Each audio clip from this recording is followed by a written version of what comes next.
દર્શક મિત્રોનું સ્વાગત છે. કોરિન્થિયન્સ નો બીજો પત્ર અને ત્રીજો અધ્યાયનું આપણે મનન કરીએ છીએ. 1 થી 17 કલમ આપવામાં આવેલી છે અને બહુ નાનો અધ્યાય છે. અને પોલ એમાં ખાસ વાત કરે છે ભલામણ પત્ર. પછી બીજી વાત કરે છે મૂસાનો મુખપટ્ટો, જેને આપણે અંગ્રેજીમાં વેલ અથવા તો મોઢા પર બાંધેલો પડદો એ તરીકે ઓળખીએ છીએ. અને ત્રીજી એક બાબત એ કહે છે કે પોલ એવું કહે છે કે તમે બધા ઈશ્વરના લખેલા પત્ર જેવા છો, ઈસુના પત્ર છો. અને તમે તમે અરીસામાં જ્યારે તમારો ચહેરો જુઓ, ત્યારે તમારે તમારો ચહેરો નથી જોતા, તમે પ્રભુ ઈસુનો ચહેરો જુઓ છો. સંદર્ભ બહુ અલંકારિક છે. અ, જેટલો ગૂઢાર્થમાં બોલાયો છે એટલો જ સામાન્ય રીતે સમજી શકાય એટલો છે. આપણે હોલી સ્પિરિટની મદદ લઈએ, પવિત્ર આત્માની મદદ લઈએ અને આ અધ્યાય ખૂબ નાનો, સુંદર અને આપણે એને સમજવાનો પ્રયત્ન કરીએ. તો સંજયભાઈ, આ અધ્યાય વિશે થોડું ટૂંકમાં કહેશો તમે? એટલે આ અધ્યાય આમ નાનો છે, પણ સમજવા માટે ઘણીવાર એવું લાગે કે થોડોક અઘરો છે. પરંતુ મેઇન એના જે પેલા આપણે જે કહી શકીએ જે પોઈન્ટ્સ એ લોકોના જે મેઇન એ કહે છે કે ભાઈ આપણે ઈશ્વરને એટલે પહેલું એમ કહેવા માંગે છે કે આપણે એટલે એમાં ત્રણેક મેઇન પોઈન્ટ છે, પણ પહેલું જે શરૂઆતનો જે પોઈન્ટ છે એમાં એમ કહે છે કે કોરિન્થીયોની મંડળીને કે જે પત્ર લખ્યો છે એમાં એની સાથે ભલામણ પત્ર કરવામાં આવતી હતી એક જમાનામાં. એટલે લોકો કે જાણે કે ભાઈ આ માણસ ખરેખર એના દ્વારા આવ્યો છે. એટલે પોલ એમ કહે છે કે મારે તમારા સાથે આ પત્ર લખું જ, મારે કોઈ ભલામણ પત્ર આપવાની જરૂર નથી, કેમ કે કોરિન્થની મંડળી તમે પોતે જ મારું ભલામણ પત્ર છો. કેમ કે તમે જે રીતે જીવો છો ખ્રિસ્તી જીવન, અને જે રીતે તમે ઈસુ ખ્રિસ્તને માનો છો અને ચાલો છો, તમારા જીવનમાં ઉતાર્યા છે, એટલે મારે ભલામણ પત્ર આપવાની જરૂર નથી. અને ઓલ્સો એવું કહે છે પોલ કે ભાઈ મારે પોતે એટલે કે અમે મિનિસ્ટર કર્યું છે, પણ કે અમારાથી કશું નથી થયું. અમારામાં ઈસુ ખ્રિસ્તા એના દ્વારા તમને આ બધું મળેલું છે. એટલે આપણે ખાસ એનો પહેલો એ છે. એટલે કે એનું એમ કહેવાનું છે કે એ જે પત્ર પેનથી લખીએ છીએ, પણ આ તમને જે મેં લખ્યું છે એ હૃદય પર લખેલું છે. અને હોલી સ્પિરિટ એટલે કે આપણા પ્રભુ ખ્રિસ્તના ઈસુ. આત્મા દ્વારા, હા, પ્રભુ ઈસુના આત્મા દ્વારા એ લખાયું છે. એટલે એ આપણે ખાસ યાદ રાખીએ. અને પછી એ થોડુંક આગળ પેલું મૂસાની સાથે એની એ કરે છે કે જૂનો કરાર અને કે નવો કરાર. અને મૂસા જ્યારે હતા ત્યારે એ જે દેવની સમક્ષમાંથી આવ્યા નીચે પર્વત પરથી, તેમનો મુખ ઘણો પ્રકાશ હતો. એટલે લોકો ગભરાઈ ના જાય એટલે એમને મોઢા પર પડદો મૂકેલો. એટલે પોલ એમ કહે છે કે એ પડદો હતો, પણ હવે ઈસુ ખ્રિસ્તના આવવાથી પડદો હવે દૂર જતો રહ્યો છે. આપણે આપણી જાતને પડદા વગર જોઈ શકીએ છીએ. અને પછી આ છેલ્લા આગળમાં એમ કહેવા માંગે છે કે આપણે અરીસામાં જેમ આપણે જોઈએ છીએ એકબીજાને, કે આપણું પ્રતિબિંબ આપણે જોઈ શકીએ છીએ. અને તમે રોજ એને જુઓ તો પછી ધીમે ધીમે તમારું પ્રતિબિંબ એટલે તમે ઈશ્વરની જેમ, કેમ કે આ પડદો રહ્યો નથી, એટલે તમે બી ઈશ્વરની પાસે આવશો અને એની એક રીતે ઈશ્વર જેવા થતા જશો. અને એ પ્રમાણે આપણે જૂના કરારમાં જે પડદો હતો, પણ એની ગ્લોરી ધીમે ધીમે ઘટતી હતી, પરંતુ હવે પડદો નથી, એટલે આપણી ગ્લોરી વધે છે ધીમે ધીમે. જેમ જેમ આપણે ઈસુ ખ્રિસ્ત પાસે આવીએ છીએ અને આપણી જીવનમાં આપણે એને ઉતારીએ છીએ, એમ આપણું એ વધારે વધે છે. એટલે આપણે ગ્લોરીફાય વધારે થઈએ છીએ ઈસુ ખ્રિસ્તમાં, અને ઈસુ ખ્રિસ્ત જેવા વધારે થઈએ છીએ. એટલે આમાં ખાસ જૂનો કરાર અને નવા કરારનું એ જે ડિફરન્સ કહેવા માંગે છે. એટલે કે જૂનો કરાર ધીમે ધીમે ફેડ થઈ ગયો છે, હવે નવો કરારમાં આપણે છે ઈસુ ખ્રિસ્તના લીધે. એવું મારું સંજયભાઈ, અન્ડરસ્ટેન્ડિંગ છે. અહીંયા અહીંયા પોલ જે ભલામણ પત્રની વાત કરે છે, બરાબર? ભલામણ પત્રનો આજે આપણે 2026ની સાલમાં બી ઉપયોગ કરીએ છીએ. અમેરિકામાં કરીએ છીએ, ઇન્ડિયામાં કરીએ છીએ. કારણ કે જ્યારે આપણે નોકરી લેવા જઈએ છીએ ત્યારે આપણે ભલામણ પત્ર આપણને જોઈએ છે. ઘણીવાર આપણે નોન પ્રોફિટમાં કામ કરીએ તો આપણને ભલામણ પત્ર જોઈએ, જે આપણી ઓનેસ્ટી અને આપણી ઇન્ટિગ્રિટીને લાઈક એક સાક્ષી આપતો હોય એવો ભલામણ પત્ર. અને ઘણીવાર ઘણા લોકો નોકરી બી એટલા માટે મળે છે કારણ કે એમની પર ભલામણ પત્ર બહુ અગત્યની વ્યક્તિએ લખેલા હોય છે. એટલે અહીંયા પોલ પાસે કોરિન્થિયન્સ ભલામણ પત્ર માંગે છે અને પોલ એમાં બહુ સરસ કહે છે કે તમે પોતે જ ભલામણ પત્ર જેવા છો. તો એ શબ્દ લાઈક પત્ર, તમે પોતે પત્ર જેવા છો, ભલામણ પત્ર જેવા છો. એને આપણે આપણી લાઈફમાં કેવી રીતે સરખાવી શકીએ? તમે ઈશ્વરના લખેલા પત્ર છો, બરાબર? એવું પોલ અહીંયા કોરિન્થિયન્સને કહે છે. આપણે જાણીએ કોરિન્થિયન્સ તો પોપ્ટ હતા, એડલ્ટરસ હતા, પેગન હતા. તેમ છતાં પોલ એમને એવું કહે છે કે તમે ઈશ્વરના લખેલા પત્ર જેવા છો. તો there is a change. I would believe that there is always change હશે, જેને કારણે પોલ એમને એવું કહે તમે ઈશ્વરના લખેલા પત્ર છો. તો એ આપણને આજે 2026માં તમે અને હું અને આપણા દર્શક મિત્રો જે સાંભળે છે એ બધા ઈશ્વરના લખેલા પત્ર છે, ઈસુના પત્ર છે. તો એ અલંકારિક ભાષા વિશે થોડું સમજાવજો. હા, એટલે એ ઈસુ ખ્રિસ્તના આપણે પોતે પત્ર છે, એટલે કે આપણું જીવન ઈસુ ખ્રિસ્તના પ્રમાણે છે, એ ખાસ જોવાનું છે કે આ પત્રમાં આપણે એટલે પત્રને આપણે લોની સાથે સરખાવી શકીએ, જૂના કરારના જે સ્ટોનના પથ્થર પર 10 આજ્ઞા આપણને આપવામાં આવી. એટલે એનાથી જો કે યહૂદી લોકોનું સાલ્વેશન થયું નહીં, એ તો પણ બધા પાપમાં યસ. ઉતરી ગયા અને નાશ થયો એમનો છેવટે. એટલે ઈસુ ખ્રિસ્ત એટલે પ્રભુ ઈસુ પોતે આવ્યા અને આપણાને એટલે એમનું એમ કહેવું છે કે તમારો પ્રભુ ખ્રિસ્તના દ્વારા તમારો અંદરથી ચેન્જ થયેલો, તમારો હૃદય પર લખેલું છે આ બધી વસ્તુ. એટલે આપણા જીવનમાં ઈસુ ખ્રિસ્ત હોય તો એ દેખાવું જોઈએ કે ભાઈ આપણે કેવી રીતે ઈસુ ખ્રિસ્તને આપણે આપણા જીવનમાં પ્રકાશિત કરીએ છીએ. એટલે મારું એવું માનવું છે કે જે પત્ર જે છે એ પત્ર is like a stone tablet એમ. પણ જે એના સંદર્ભમાં પાઉલ પ્રેરિત કહેવા માંગે છે કે પત્ર એટલે આપણે પોતે પત્ર છે. એટલે આપણા હૃદયમાં જે વાક્ય ઈસુ ખ્રિસ્તના આત્મા દ્વારા લખવામાં આવે છે એ આપણે આત્મા દ્વારા માનીએ. એટલે કે આપણે એવું મારું માનવું છે કે આપણને આજ્ઞા આપી કે ભાઈ આપણે ઈર્ષ્યા ના કરવી. તો ઈર્ષ્યા ના કરવી એટલે આજ્ઞા આપી છે એટલે નહીં, પણ આપણે આપણા હૃદયમાં આપણે જાણીએ છીએ ઈસુ ખ્રિસ્ત આપણા હૃદયમાં આપણે ઈસુ ખ્રિસ્તની પાસે આવ્યા છે. તો આપણે પ્રેમથી આપણને પ્રેશર થાય જ ને કે આપણે આપણે આપણાની શુભ બાપે કીધું છે કે ભાઈ તમે બધાને પ્રેમ કરો, પાડોશીને ખાસ કરો, તમારા કરતાં પણ વધારે. તો એ ઈર્ષ્યા તમારામાં જાગે જ નહીં. એટલે એની જાતે જ એ આજ્ઞાની જરૂર નથી. અને તમે કોઈને પેલાને મારવાનું કહે છે કે 10 આજ્ઞામાં કે ભાઈ ડુ નોટ કિલ. તો તમે બીજાને પ્રેમ પોતાની જેમ કરતા હોય તો તમે પોતાની જાતે મારવાના નથી પોતાને, તો એટલે બીજા ના. એટલે મારું એટલે ઈસુ ખ્રિસ્ત દ્વારા એટલે એ આપણે ખાસ યાદ રાખીએ. આપણે પત્ર આપણી જિંદગી દ્વારા બતાવીએ જેટલી વાર શક્ય હોય. એટલે આપણે બી માણસ એટલે ઘણીવાર એવું નથી કે આપણે બધા પરફેક્ટ છે, પણ પરફેક્ટ તરફ જઈએ આપણે થોડું ધીમે ધીમે. પરફેક્શન આપણે તરફ. Grow yes. થઈએ, આપણે ગ્રો થવાનું ગ્રો છે. થઈએ. એટલે એ યાદ અને રાખીએ. એટલે આ જે બાબતો જે છે, બરાબર? તમે પ્રભુ ઈસુએ જે આપણને કહી કે તમે એટલે ઘણા લોકોને એવું લાગે છે કે જૂનો કરાર અઘરો છે, બરાબર? અને જૂનો કરાર અહીંયા જે પોલ જે કહે છે એ પ્રમાણે એમ કે સ્ટોન ટેબ્લેટ ઉપર લખવામાં આવ્યો હતો. અને આપણે ઈશ્વર આપણે આત્માથી આપણને જીતવા માંગે છે, કારણ કે ઈશ્વર જો કે રિચ્યુઅલ્સ પાળવાથી આપણે બદલાતા નથી. રિચ્યુઅલ્સની જગ્યાએ રહે છે, પણ આપણું બદલાણ એ આત્માથી થવું જોઈએ. એટલે આપણને કહે છે કે આપણે જિંદગી એવી હોવી જોઈએ કે જેનાથી લોકો મહેસૂસ કરે કે તમે કંઈક જુદા છો, તમે કંઈક ઈશ્વરની વાત કરો છો. અને એ બહુ અગત્યનું છે, કારણ કે હું એવું માનું છું કે જો તમે પ્રભુમાં ચાલતા હશો તો તમે જ્યાં જશો ત્યાં તમારી હાજરીમાં પ્રભુ ઈસુની પણ હાજરી હશે. અને that makes lot of difference. તમને ભલે એવું નહીં દેખાતું હોય તમારા રોજિંદા કામમાં, પણ તમે જો સંપૂર્ણપણે ઈશ્વરમાં હશો અથવા તો ઈશ્વરમય થવાનો પ્રયત્ન કરતા હશો, તો ચોક્કસ તમારી સાથે ઈશ્વર જ હશે અને તમારા નાના મોટા દરેક કાર્યમાં ઈશ્વર તમને દેખાશે. અને અહીંયા પોલ ઉદાહરણ પણ સરસ આપે છે કે આ પેન કોને કહેવાય, ઇન્ક કોને કહેવાય, બરાબર?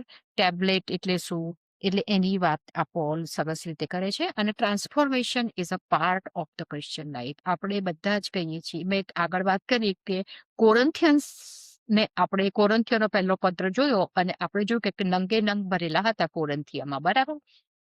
તેમ છતાં તેઓ ખ્રિસ્તમાં વિશ્વાસ કરતા હતા. તેઓ વિશ્વાસ કરતા હતા કે ઈશ્વર એમને બદલશે. અને it is a working process, બરાબર? આપણે ચોર પ્રભુ ઈસુ આવે એટલે એની ટેવ જતી રહેવાની નથી એકદમ, બરાબર?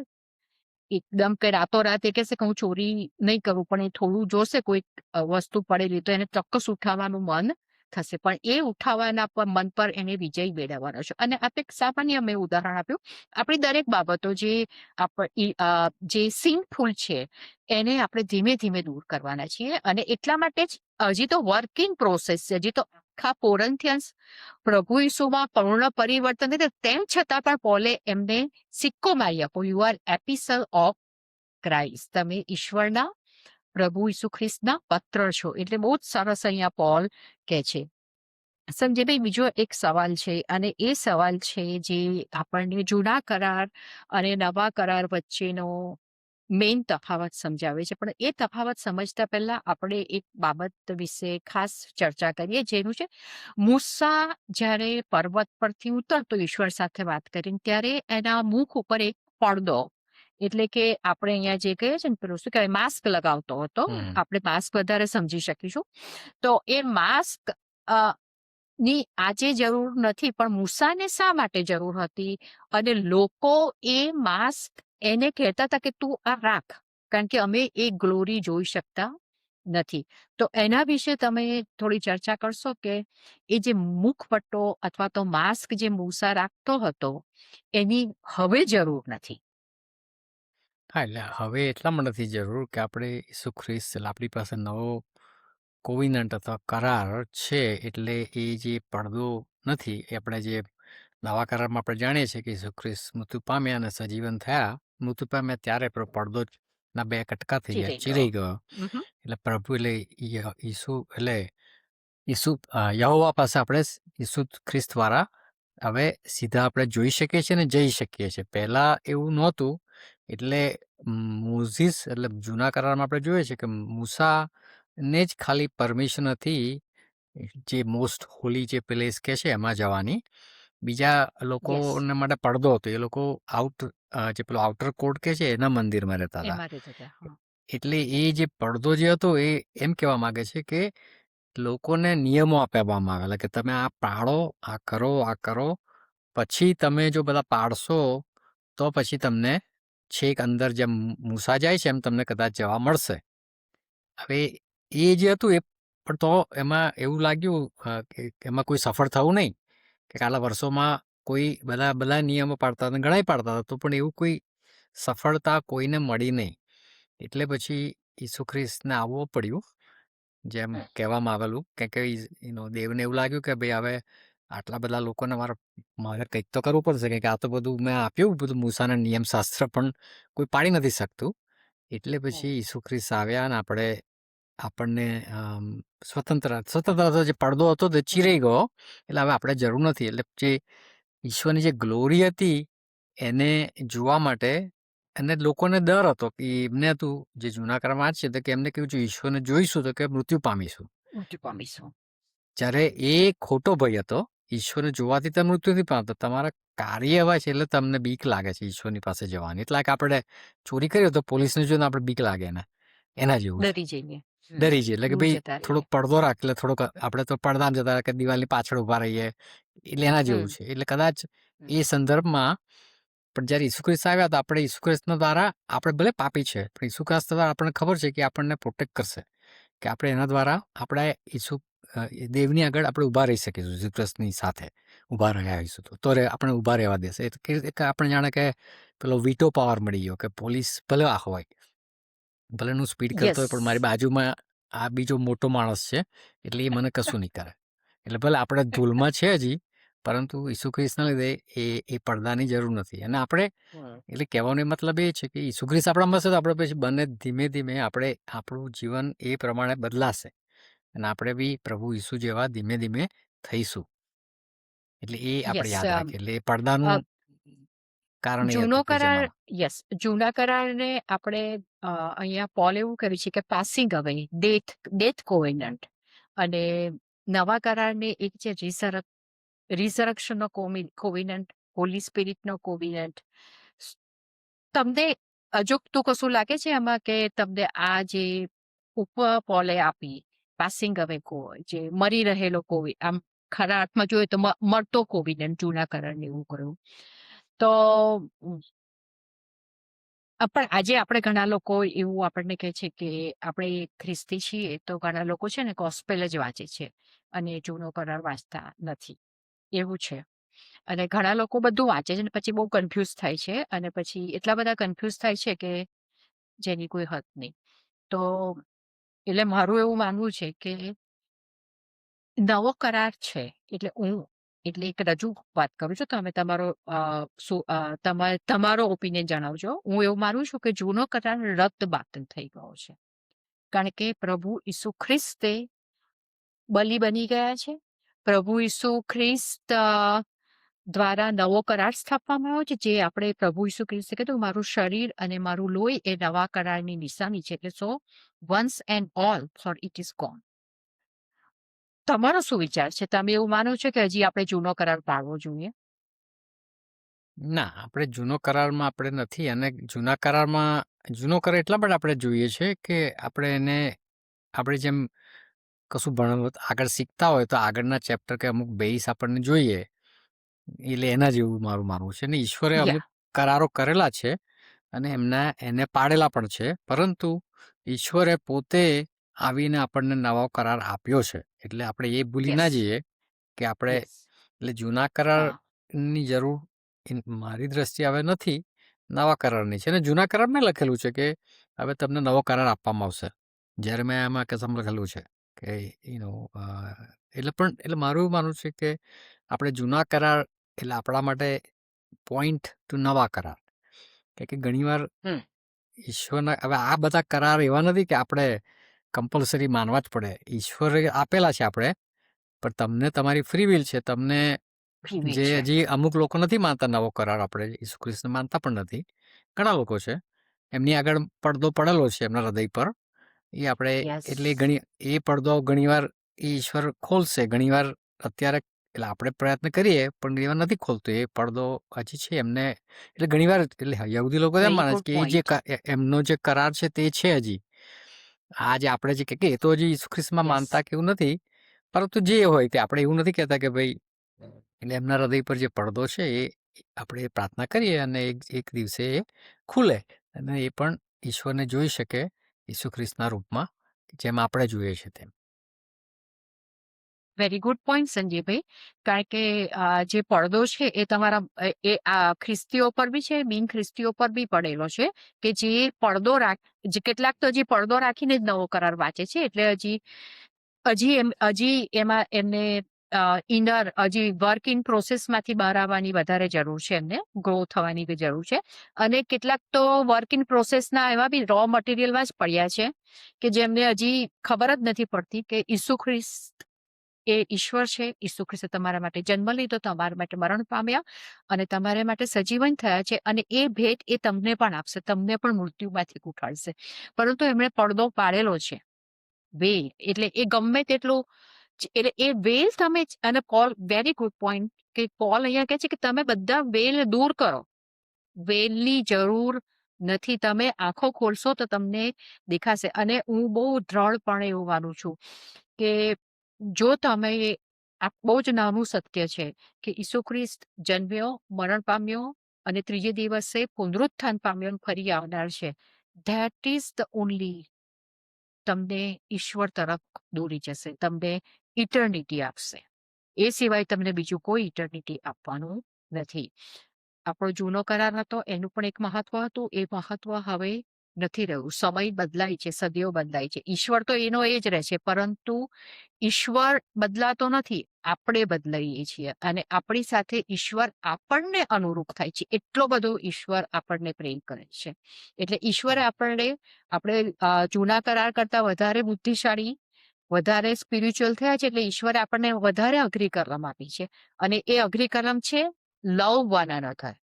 વી આર નોટ ડુઈંગ ધેટ. આપણે કોઈને પ્રેમ કરી શકતા નથી. એટલે એ આજે બહુ જોવા જેવું છે કે આપણે આપણા દુશ્મનોને પણ પ્રેમ નથી કરતા, આપણે આપણા સંબંધીઓને બી પ્રેમ નથી કરતા.